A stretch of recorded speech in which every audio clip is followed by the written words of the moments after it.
சிருஷ்டிப்பின் புகைப்பட நாடகம். ஆதாமின் சிருஷ்டிப்பு 6வது யுக நாளின் முடிவில் நடந்ததால், தாயாகிய ஏவாளின் சிருஷ்டிப்பு 7வது யுக நாளின் தொடக்கத்தில் நிறைவேற்றப்பட்டதாக குறிப்பிடப்பட்டுள்ளது. நாம் இந்த காரியத்தை எப்படி பார்த்தாலும், இந்த முதல் ஜோடியானது அப்பொழுது கிட்டத்தட்ட முடிவுக்கு வந்திருந்த 7ஆம் யுக நாளின் தொடக்கத்தில்தான் சிருஷ்டிக்கப்பட்டிருக்க வேண்டும். ஆதாமின் ஒரு பகுதியாக மாத்திரம் இருந்த தாயாகிய ஏவாள் சந்ததிகள் பெருக வேண்டும் என்கிற ஒரு விசேஷித்த காரணத்திற்காக ஆதாமிடமிருந்து பிரிக்கப்பட்டாள். முதலில் ஆதாம் சிருஷ்டிக்கப்பட்ட போது அவன் ஆண் பெண் என்ற 2 குணங்களையும் தனக்குள் கொண்ட மனிதனாகவே இருந்தான். பின்னர் ஆதாமின் விழாவிலிருந்து ஏவாள் எடுக்கப்பட்ட போது இந்த குணங்கள் அவனுக்கும் அவன் மனைவிக்கும் இடையே பிரித்து கொடுக்கப்பட்டன. ஆதியாகமம் 2:21-23, 1 கொரிந்தியர் 11:8. ஆதாம் சிறிது காலம் ஏதேனில் தனியாக காணப்பட்டான். பறவை மிருகங்களில் அவனுக்கு ஏற்ற ஒரு துணை காணப்படவில்லை. தாயாகிய ஏவாளோ அவனுக்கு ஏற்ற துணையாக இருந்தாள். அவனுடைய எலும்பில் எலும்பும் மாம்சத்தில் மாம்சமுமாயிருந்தாள். அவர்களுக்கு இடையே இருந்த மாறுபட்ட குணநலன்களும் பண்புகளும் ஒருவருக்கொருவர் நல்ல துணையாக இருக்கும்படி செய்தது. ஏனெனில் ஒருவர் மற்றவரிடத்தில் விரும்பத்தக்க நிறைவை கண்டனர். ஒருவர் இன்றி மற்றவர் முழுமை பெறாததை போல் அவர்கள் ஒன்றாக இணைந்திருந்தனர்.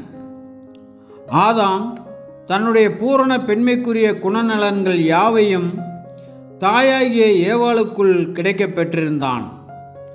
ஆதாம் மனுக்குலத்திற்கே தகப்பனாக இருந்தும் கூட அவர்களுக்கு ஜீவனை கொடுக்க தவறிவிட்டான். ஆகவே அவனுக்கு பதிலாக இயேசு அவர்களுக்கு 2ஆம் தகப்பனாக, 2ஆம் ஆதாமாக மாற வேண்டியதாயிற்று. இவர் மூலமே அவர்களுக்கு நித்திய ஜீவன் கிடைக்கப் போகின்றது. 1 கொரிந்தியர் 15:21. தண்டனைக்கு காரணமாக இருந்த பாவத்திலும் கீழ்ப்படியாமையிலும் ஏவாள் ஆதாமுடன் கூட்டாளியாக இருந்தாள். எனவே கிறிஸ்துவின் மணவாட்டியாகிய தெரிந்து கொள்ளப்பட்ட சபையானது முழுமை அடைந்து மகிமையடையும் போது அவருடைய ராஜ்யத்தில் அவருடைய உடன் சுதந்திரராகவும், மேசியா ஆளுகையின் போது இருக்கும் உலகத்திற்கான மறு ஜென்ம காலத்திலே அவருடைய உடன் ஊழியராகவும் இருப்பார்கள்.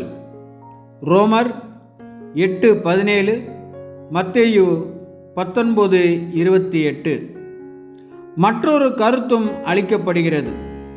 அந்த உயிர்த்தெழுதலை அடைபவர்கள் திருமணம் செய்து கொள்ளவோ திருமணம் செய்து வைக்கப்படவோ மாட்டார்கள் என்று இயேசு சொன்னார். ஆதாம் முதலில் ஆண்பால் பெண்பால் என 2 குணங்களையும் ஒருங்கே பெற்றிருந்தார். எனவே மனுக்குலம் தேவ சாயலுக்கும் ரூபத்திற்கும் முழுமையாக மீட்டெடுக்கப்படும் போது மனுக்குலத்தின் பூரண தனித்துவமும் மீண்டும் முழுமையை அடையும். பாலின பிரிவுகள் அதன் பிறகு ஒருபோதும் இருக்காது. பூமி போதுமான ஜனத்தொகையால் நிரப்பப்பட்டிருக்கும். லூக்கா 20:35-36. ஆமென்.